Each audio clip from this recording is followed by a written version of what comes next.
Well, he's got a range of options. Frankly, I thought it was in Russia's interest to ask for a ceasefire about a year ago, given the enormous casualties they're suffering, notwithstanding they're making small advances on the ground. I don't know if Putin's thinking has changed, if he now believes that the predictions of Russian success in the summer offensive and related operations having not proven out, maybe he's more cautious.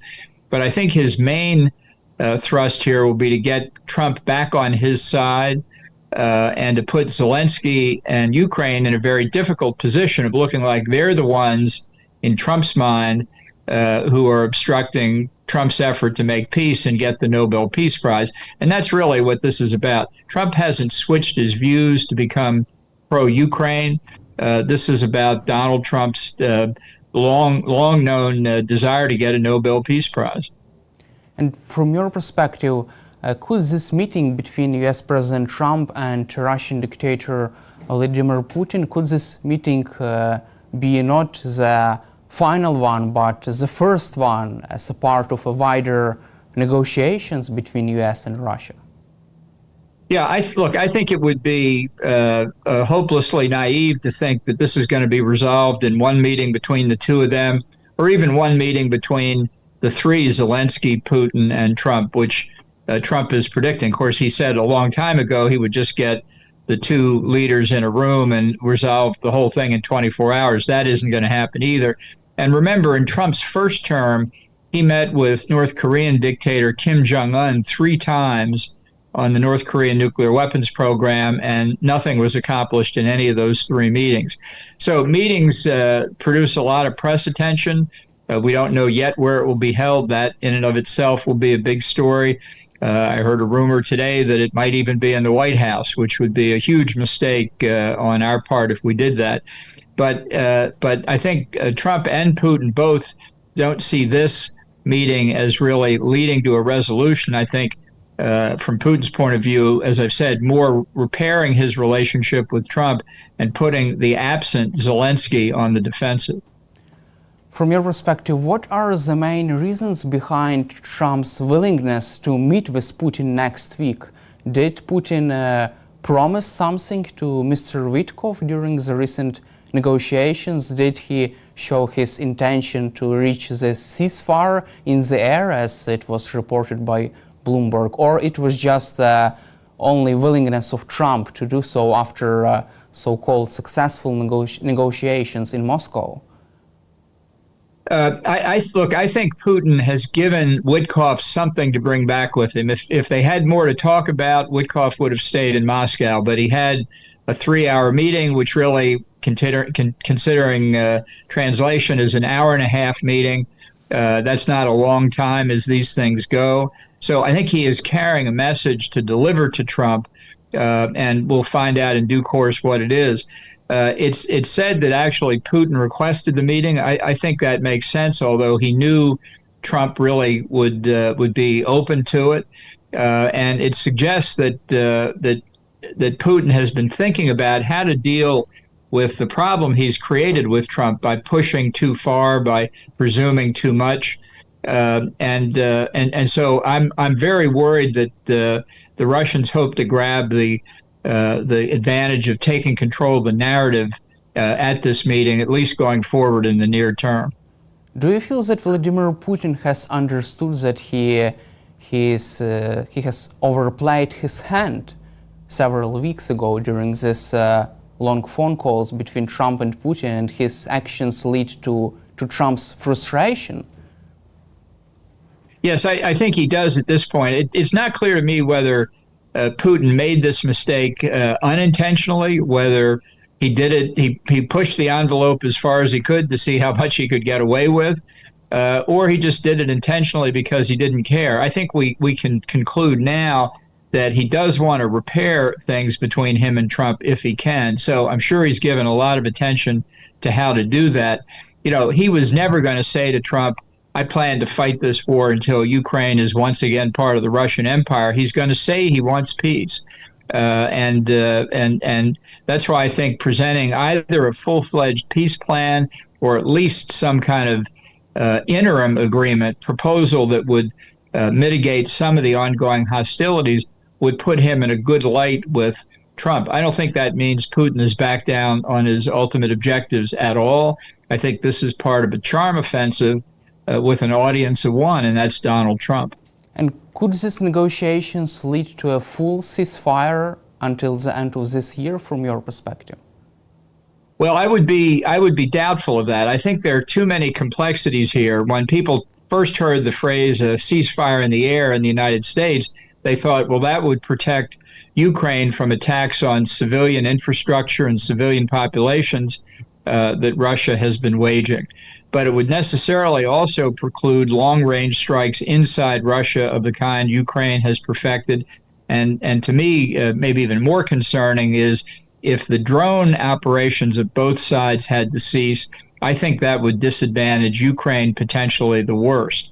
So I'm worried about it. I'm worried about a ceasefire that freezes the front lines in place, because I'm afraid that's the next step to de facto partition along those front lines. So a ceasefire, as attractive as it sounds, has a lot of potential downsides for Ukraine. And there are plenty of precedents where the sides in a conflict have negotiated while simultaneously fighting. That's nothing to reject out of hand. If these negotiations between the US and Russia collapse, do you feel that President Trump has enough leverage over Russia to try to fully impose the sanctions? And does President Trump have enough leverage again over India and China to fully prevent these countries from buying Russia's crude oil?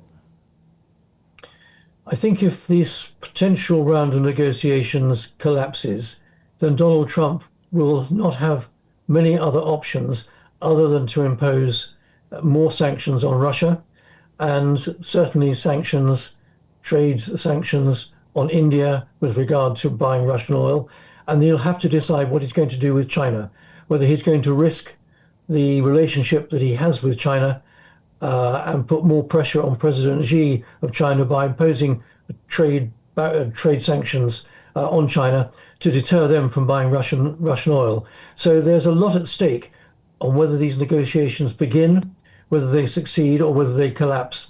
And if they collapse, then I think the Americans will have to up their support to you in Ukraine in military terms, but also put more pressure on the economic front on Russia in a variety of ways. The US has also reached this deal with NATO to provide Ukraine with weapons, and Europe, NATO countries are paying for these new shipments of weapons from the US to Ukraine. What is your reaction to this new form of cooperation between the US and European allies? Well, the important thing for Ukraine is that more weapons and more ammunition and other forms of support are made available. I think what is clever from Donald Trump's point of view is that he's saying to the Europeans, yes, we'll supply more stuff, but you buy it, and American defense companies will manufacture these things, and then we will ship them to Ukraine.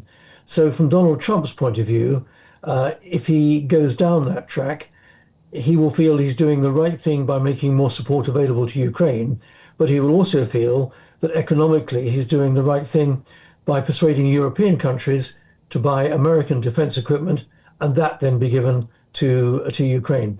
Now, having said that, there is nothing to stop European countries increasing their own industrial capacity, their own industrial output, for the European countries to produce more weapons and ammunition and to gift or loan that to Ukraine themselves. I think we'll see a combination of these things happening if there is a breakdown in negotiations. Let's also cover a recent nuclear escalation between the US and Russia. US President Donald Trump has moved 2 nuclear submarines towards Russia in response to nuclear threats from Dmitry Medvedev, who now serves as deputy chairman of the Russia's Security Council. What is your take on this escalation and on this clash between President Trump and Dmitry Medvedev? Well, I think most commentators believe that Dmitry Medvedev does not speak for the Kremlin at the present moment. So, and he's been pretty outspoken and has rattled the nuclear saber many times over the last 3 or 4 years or so. And he's done that again. Now, Donald Trump made one of his rather impromptu statements that he was going to move 2 nuclear submarines nearer to Russia. Well, the United States of America has got a lot of nuclear submarines, whether they're nuclear powered or nuclear weapons capable, and neither you nor I know where they are in the ocean at the present time. So, in a sense, it was a predictable response to what Medvedev was saying, but I think most commentators are, while concerned, are not too concerned about the implications of that. And do you feel that this decision of President Trump could trigger another escalation or some type of nuclear escalation between the US and Russia? Because many people in the West are really concerned about the risks of such escalation after this decision. Well, it's interesting and dangerous that we're having this conversation 80 years on from when the world's only 2 atomic bombs were dropped 80 years ago in Hiroshima and Nagasaki. I think the world has been reminded once again just how devastating these kind of weapons are. And I don't think it's in anybody's rational interest to seriously consider using nuclear weapons, even a so-called smaller tactical nuclear weapon. I also think that in the relationship between China and Russia, President Xi would put a very strong restraining hand on Putin if he thought the Russians were thinking about using a nuclear weapon, even a small one. I think that restraint which China would impose over Russia, I think is an encouraging thing. Yes, the nuclear threat remains, but it's not in anybody's interest to cross that nuclear threshold and start a nuclear exchange, even at the tactical level. You just mentioned about China. Recently there was interesting publication of many details from the latest meetings between European and Chinese officials, and according to these publications, China does not want to see Russia losing this war in Ukraine. What is your assessment of the Chinese position in this regarding the outcome of this war? Well, China and Russia have formed a very close relationship, and I think China would not want to see its partner, Russia, humiliated or embarrassed, and therefore will endeavor to go on supporting. But I think that support is measured. I think that support also is tempered by the remark I was making just now, that I think the Chinese leadership will continue to place restraint on the Russian leadership not to consider using nuclear weapons. So I think we have to watch that relationship very closely, but remember that China is the dominant partner in that relationship now, and that Russia is quite dependent on China in many ways, not the least of which is its ability to export some of its oil and gas to China, just in the same way that it's doing to India. Let's cover our final topics, European nuclear deterrence and UK's nuclear deterrence. Recently, the US has repositioned nuclear and other nuclear assets to the United Kingdom for the first time since 2008. What is your reaction to this, and does it mean that the UK doesn't still need any type of tactical nukes to be produced? Well, deterrence is all about preventing another country, another state, another party to do something. And you can only deter what someone else might do if your deterrent capability is itself credible. And I think what the United Kingdom has realized, that yes, we have our strategic nuclear deterrent with the continuous at-sea submarine patrol program, but unlike in the years of the Cold War, we don't have a smaller, lower-level tactical weapon capability. And the steps are being taken by purchasing 12 F-35A type aircraft that we could provide for ourselves a lower-level nuclear capability, which will thicken up and broaden overall deterrence and therefore make the potential use of nuclear exchange less likely. So I think it's the right thing to do to make sure that the United Kingdom, like France, and certainly like the United States, has got a nuclear deterrent capability, not just at the strategic level, but at the tactical level as well.